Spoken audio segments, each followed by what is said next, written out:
You say that the image of death is the beginning of mythology. What do you mean? How is that?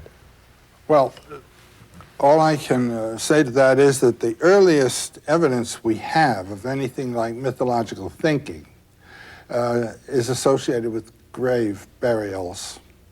And they suggest what? That men, women saw life and then they didn't see it and they wondered about it?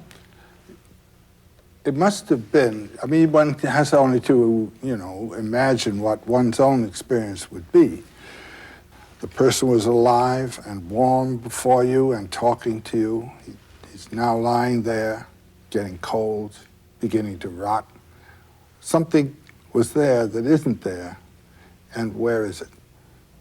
Now, animals have this experience, certainly, of their companions dying and so forth, but there's no evidence that they've had any further thoughts about it.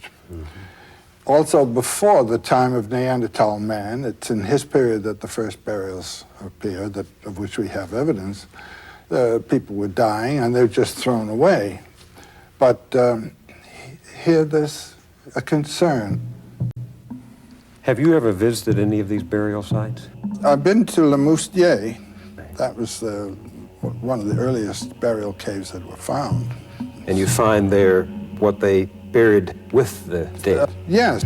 These grave burials with grave gear, that is to say, weapons and sacrifices round about, certainly suggest the idea of the continued life beyond the visible one. First one that was discovered, the person is put down, resting as though asleep, a young boy, with a beautiful hand axe beside him.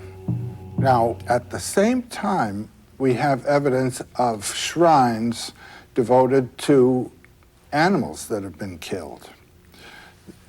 The shrines specifically are in the Alps, in very high caves, and they are of cave bear skulls. And there's one very interesting one with the long bones of the cave bear in the cave bear's jaw. What does that say to you? Burials. My friend has died and he survives. The animals that I've killed must also survive. I must make some kind of atonement relationship to them. The indication is of the notion of a plane of being that's behind the visible plane and which is somehow supportive of the visible one to which we have to relate. I would say that's the basic theme of all mythology. That there is a world? That there is an invisible plane supporting the visible one. Now, whether it is thought of as a world or simply as an energy, that differs from time and place to place. What we don't know supports what we do know. That's right.